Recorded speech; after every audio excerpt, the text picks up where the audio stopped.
하나님의 말씀 요한복음 13장입니다.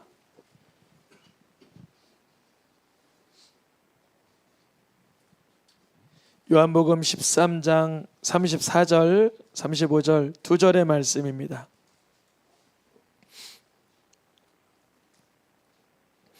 한 절씩 이렇게 나눠 있어요. 그래서 나눠서 읽겠습니다. 새 계명을 너희에게 주노니 서로 사랑하라.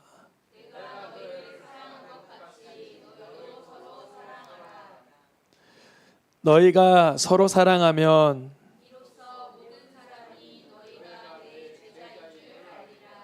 아멘. 아직 2023년이 4주 남았는데 작년 이맘때에 새해 표어를 가지고 시작했던 것처럼 지난주에 7교회가 마친 뒤에 주님이 한 달 보름 전 정도에 주신 2024년 표어로 금요 예배를 진행하려고 합니다. 혹시 여러분 2024년 표어 제가 교회에다가 한쪽에다가 이렇게 해놨는데 보신 분 계세요? 2024년 표어 그걸 사람 키보다 크게 해놨는데 못 보셨죠?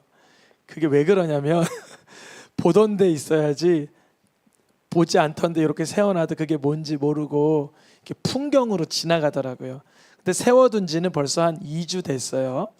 열흘 정도 된 것 같아요. 혹시 잘 못 보셨으면 앞에 보고 읽어보겠습니다. 시작. 서로 사랑하라. 이것이 2024년 표어입니다. 표어. 그래서 우리가 2023년도에는 깨어있으라 이런 주제를 가지고 한 1년 동안 쭉 말씀을 같이 나눴다면 이제 금요 예배를 통해서 서로 사랑하라. 성경에서 사랑을 다루는 본문은 상당히 많죠. 너무도 많죠. 가장 처음 다루는 본문부터 말씀을 드리면 세상에서 하나밖에 없는 아들을 극진히 사랑했던 분 누굴까요? 하나님도 계시고 구약에 보면 아브라함. 그래서 하나님께서 아브라함이 독자 이삭을 향하는 그 마음을 너가 사랑하는 이라고 시작해서 성경에 가장 처음 사랑이라는 단어가 언제 등장하냐면 아브라함이 이삭을 향한 마음을 표현할 때 무슨 단어를 쓰냐면 사랑이라는 단어를 씁니다. 그러니까 어느 정도 이제 그것이 느껴지죠. 아버지가 정말 어렵게 얻은 그 아들을 향한 그 애절한 마음, 그 사랑. 또 두 번째는 언제 또 등장하냐면 여러분 혹시 야곱이 사랑하는 아내를 위해서 몇 년 고생한지 아세요? 20년이 넘는 시간을 고생을 했어요. 20년. 처음에 그때 왜 그랬는지 모르겠지만 어쨌든 껌껌했나 봐요. 조명이 없고 그랬는데 이게 첫날 밤을 지나고 보니까 결혼하려고 했던 사람이 아니었어요. 그래서 7년을 더 보내고 7일을 보내고 7년을 더 보내고 또 7년을 더 보내면서 20년 동안 외삼촌 집에서 그 사랑이라는 이유로 거기에 보면 라헬을 사랑해서 또 라헬을 사랑해서 이렇게 표현되어 있어요. 사랑에는 수고와 인내가 따른다는 것을 그 야곱을 통해서 보여주고자 했던 것 같고요. 아브라함을 통해서 이삭을 향한 그 애절한 마음이 또 사랑의 요소 부분이다라는 걸 좀 보여준 것 같고요. 성경에 보면 정말 사랑했던 그 두 남자가 있어요. 누구죠? 다윗과 요나단. 그 여인의 사랑보다 더 뛰어난 사랑으로 사랑했다라고 표현이 되어 있는데 다윗은 후계자로 내정된 사람이고 사실은 요나단은 후계자로 확정된 사람이에요. 그러면 후계자로 확정된 사람은 후계자로 내정된 사람을 어떻게 해야 돼요? 시기하고 멀리하고 이렇게 구설수에 오르게 해야 되는데 요나단은 알고 있었어요. 하나님이 쓰시는 자라는 거를. 그래서 자기의 모든 권력욕과 명예욕과 기회를 내려두고 다윗을 뒀습니다. 얼마나 그게 뛰어난 사랑이에요. 어려운 거잖아요, 사실은. 어렵지 않을까요? 안 어려울까요? 이게 두 사람이 회장님이 돌아가실 때가 얼마 안 되는데 후계자가 둘이에요. 이 사람이 되거나 이 사람이 되는데 혈족으로 보면 자기가 후계자예요. 근데 신임으로 들어온 사원 하나가 너무나 기업을 위해서 잘 수고하는 거예요. 근데 그 아들이 어떻게 결론을 내리냐면 이 사람을 이 기업에 이어갈 사람으로 돕는다는 그 뜻이에요. 그러니까 이게 사실은 너무나 영화 같고 드라마 같지만 성경에서 실제로 있었던 사랑이에요. 우리가 서로 사랑하라는 주제를 가지고 1년 동안 표어로 삼고 가져갈 때 아브라함의 사랑, 야곱의 사랑, 다윗과 요나단의 사랑, 성경에 나타난 다양한 사랑들을 살펴보기도 하겠지만 우리 오늘 본문에 자세히 읽어보면은 뭐라고 표기가 되어 있냐면 서로 사랑하라고 하는데 그 기준이 있었어요. 뭐라고 되어 있냐면 예수님이 사랑한 것 같이 서로 사랑하라 이렇게 되어 있어요. 여기서 우리는 요 예수님이 사랑한 것 같이 라는 요 글귀가 성경 바울의 서신에서나 요한복음에서나 다른 성경에서나도 다른 본문에서라도 반복적으로 이렇게 표현된다는 게 중요해요. 우리가 사랑이라고 했을 때 몇 년 전인가요? 제가 사랑에 대한 걸 설교할 때 사랑이라는 주제를 가지고 스크랩을 하는데 어떻게 그 사랑이라는 그 글귀가 많이 망가졌는지 사랑이라는 그 단어가 훼손됐는지 알게 됐어요. 사랑이라는 단어를 쾌락적인 단어로, 사랑이라는 단어를 이기적인 단어로, 사랑이라는 단어를 세속적이고 쾌락적이고 육체적이고 이기적인 단어로 사용하는 것을 다시 한번 확인하게 됐어요. 그래서 예수님이 그 사랑에 대해서 점검해 주실 필요가 있었던 것 같아요. 그래서 예수님이 사랑이 뭔지에 대해서 직접 보여주시려고 이 땅에 오신 거예요. 하나님께서 원하시는 사랑의 형태를 온전하게 보여주시려고. 그래서 하나님께서는 이 땅에 세상을 사랑하시기 때문에 누구를 주셨다 그러죠? 독생자를 주셨어요. 예수 그리스도이십니다.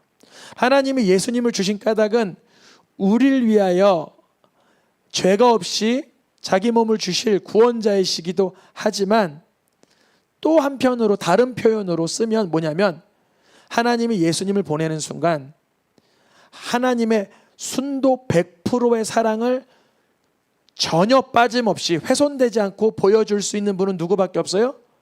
예수님밖에 없는 거예요. 그래서 하나님이 다윗도 보내봤어요. 엘리야도 보내봤어요. 야곱도 보내봤어요. 모세도 보내봤어요. 호세아도 다 보내봤는데 하나님의 사랑을 무흠하게 무결하게 훼손되지 않게 표현해 줄 수 있는 선지자나 신앙 선배들은 없었던 거예요. 하나님께서 결국 예수님을 보내주신 까닭은 하나님의 사랑의 완성본을 보여주신 것인데 예수님이 이 땅에 오셔서 하신 일이 뭐냐면 읽어보겠습니다. 세상에 있는 자기 사람들을 사랑하시되 끝까지 사랑하시니라. 우리가 사랑에 좀 문제점이 있다면 우리의 사랑의 그 유통기간은 조금 짧다는 거예요. 어떤 경우는 10년도 가고 5년도 가고 50년도 가지만 그 사랑이 우리는 이렇게 변질될 때가 종종 있어요. 또 바로 그거를 이렇게 복구시키기도 하지만 제가 며칠 안 됐어요. 아이가 양손에 뭐가 있는데 저한테 뭘 부탁하는 거예요. 그래서 제가 아빠 양손에 뭐가 있다 그랬어요. 사실 내려놓고 해주면 되잖아요. 근데 귀찮았던 거죠. 마음 한켠으로. 근데 또 한 아이가 이런 거예요. 아빠 근데 올해 정말 몰라서 한 말이에요. 이 아이가 올해 표가 뭐예요? 그래요. 내가 얼마나 순간 이게 당혹스러운지 한 아이가 아빠 도와주세요 그랬어요. 그래서 제가 아빠 팔에 손에 양손에 뭐 있는 거 안 보여? 이런 식으로 얘기를 했어요. 또 한 아이가 아빠 근데 올해 표가 뭐예요? 저 궁금해요. 이거 이제 몰라서 물어본 거예요. 근데 제가 서로 사랑하라 이러고 말았어요. 왜냐하면 너무나 제가 이게 양심에 걸리는 거예요.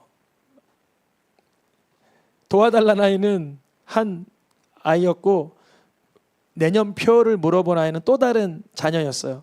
근데 제가 그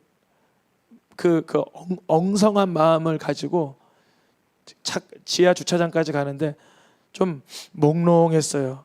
이거 큰일 났다. 깨어있으라 1년도 쉽지 않았는데 내년 서로 사랑하라 이것도 표 볼 때마다 내가 실수하거나 교만하거나 이기적으로 행동하거나 좀 그러면 계속 따끔따끔 하겠다 이런 마음이 들었어요. 우리가 1년 동안 서로 사랑하라 해서 때로는 내 사랑의 그런 레벨이 체크가 될 거예요. 우리 사랑의 그 얕음이 체크될 수 있고요. 우리 사랑의 그 정말 덧없음이 이렇게 드러날 수도 있고 하지만 그럼에도 예수님이 날 사랑한 것 같이 사랑할 수 있도록 하는 그러한 경지까지 기쁨으로 나아갈 수 있기를 축복합니다. 예수님이 나를 사랑하시는 것 같이 우리가 사랑하게 되기까지는 좀 시간이 걸릴 수 있죠. 예수님이 나를 사랑한 것 같이 모든 사람을 품는다는 건 우리에게는 사실 불가능한 경지이겠죠. 그러나 1년 동안 서로 사랑하라는 말씀을 가지고 표를 가지고 1년을 지나면 주님의 사랑에 대한 깊이 있는 영성과 은혜와 축복을 각자에게 각 가정에게 부어주실 줄 믿습니다. 예수님은 이런 말씀을 하셨어요. 오늘 본문 말씀 13장인데요 14장에 가면 이런 말씀을 하세요. 나를 사랑하면 계명을 지킬 거야. 나를 사랑하는 자라면 분명 내 말, 내 계명을 지킬 거야. 이렇게 말씀하셨어요. 여기서 나를은 예수님을 뜻하겠죠. 그런데 여기서 중요한 질문이 있습니다. 여러분, 예수님을 사랑한다는 게 뭘까요? 예수님을 사랑한다. 우리 사실 내 자녀를 사랑하고 내 친구를 사랑하고 내 부모를 사랑하고 어떤 그런 인간관계의 사랑은 알겠는데 예수님을 사랑한다는 게 뭘까요? 예수님을 우리가 이렇게 손을 맞잡아 본 경험도 없고 예수님이랑 티타임을 가진 적도 없는데 예수님을 사랑한다는 게 뭘까요? 예수님이 나를 위해서 어떠한 분이신지 어떠한 삶을 감당하셨는지를 진심으로 내 속에 믿어질 때 사랑하게 되는 거 아닐까요? 예수님이 날 향한 그 구원, 헌신, 하나님의 아들 되신 그 보좌를 버리고 친히 가장 낮은 곳에서 나를 위해서 비참한 그 죽음을 감내하신 그분이라는 걸 발견할 때 사랑하는 거 아닐까요? 바로 이거예요. 너희가 나를 사랑하면 계명을 지킨다는 게 뭐냐면 예수님이 날 위해 죽어주셨음을 정말 믿게 된 사람은 계명을 지키는 삶을 누리게 된다는 거예요. 예수님을 사랑하기 때문에 계명 지켜서 구원받아야지 이것이 아니라 예수님이 나를 구원하신 분이라는 걸 믿어서 예수님을 사랑하게 되면 그분이 걸어가신 그 길을 우리는 뒤따라가게 되는 거죠. 그것을 계명을 지킨다 그래요. 근데 예수님이 말씀하신 나의 계명, 내 말은 사실은 한 가지를 말하고 있어요.